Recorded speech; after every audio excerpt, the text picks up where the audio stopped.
কবি বলেছেন এই স্কুল কলেজে বর্তমানে নাই লায়লা মজনুর অভাব, চিপাই চাপাই ঢলাঢলি করে এটাই এখন তাদের স্বভাব। আধুনিক সমাজে জন্ম নিয়েছে হাজারো স্মার্ট নারী, সকালে এসে কলেজে তারা, রাত্রে যাচ্ছে বাড়ি। বাড়িতে গিয়ে ভুজুং ভাজুং এক্সট্রা ক্লাসের চাপ, পড়ালেখে নিয়ে ব্যস্ত মেয়ে এটা দেখে খুশিতে আত্মহারা হয়ে যায় বাপ। বাড়ির কাছে কলেজ আমার, তাই নিজ চোখেতে দেখা, সম্মঙ্গল বাঁধিয়ে দিলাম এরা শুক্রবারেও করে দেখা। স্যারদের চোখে ফাঁকি দিয়ে এরা যায় রেস্টুরেন্টে করে ডেট, মান সম্মান আর থাকতো না যদি পাইতো রফিকের ফ্ল্যাট। আসলে বন্ধুরা, যে কথাগুলো বললাম এটা একটা হাস্যকর মনে হলেও আপনাদের কাছে এটা বাস্তবতা কিন্তু এটাই। আপনারা যাদের স্কুল কলেজের কাছে বাড়ি, কিংবা কোনো ভালো রেস্টুরেন্ট কিংবা পার্ক কিংবা দৃষ্টিনন্দন কোনো জায়গার কাছে আপনার বাড়ি, অথবা সেই সকল জায়গার তে আপনাদের চলাচল একটু বেশি, তারা আপনারা নিজ চোখেতে এই সকল ঘটনা, যে কবি যে কথাগুলো বলল, এই ঘটনাগুলো কিন্তু আপনারা প্রতিনিয়ত দেখতে পাচ্ছেন।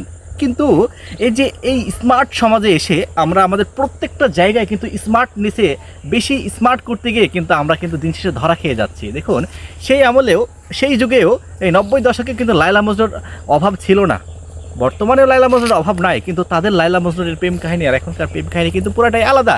তারা প্রেম করতো কীভাবে আর এখনকার প্রেমগুলো কীভাবে, সেটাকে প্রেম বলে না নাকি অন্য কিছু বলে সেটা কিন্তু আপনারাই ভালো বোঝেন। কিন্তু আমরা প্রতিনিয়ত চলার পথে চলার মাঝে যে সকল বিষয়গুলো ঘটনাগুলো আমরা দেখে থাকি সেটাই কিন্তু আমরা আপনাদেরকে জানানোর চেষ্টা করে থাকি।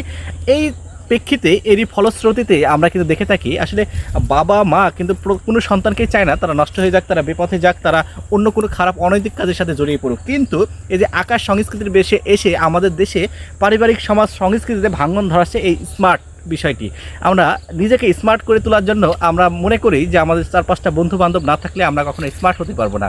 আর এই ফলশ্রুতিতে কিন্তু আমরা আসলে এক্সট্রা ক্লাসের ফাঁকি বা স্যারদেরকে ফাঁকি বা বিভিন্ন অজুহাত, প্রাইভেটের অজুহাত এইসব দিয়ে আমরা কিন্তু স্কুলে যাচ্ছি, কিন্তু আসলে তারা স্কুলে যাচ্ছে না, তারা যাচ্ছে কি রেস্টুরেন্টে, তারা যাচ্ছে পার্কে, তারা যাচ্ছে অন্য কোনো জায়গাতে, শেষ পর্যন্ত এমনকি রফিকের ফ্ল্যাটেও তারা যাওয়ার চেষ্টা করছে। এই যে এখান থেকে কিন্তু নানান অনৈতিকতার সৃষ্টি হচ্ছে।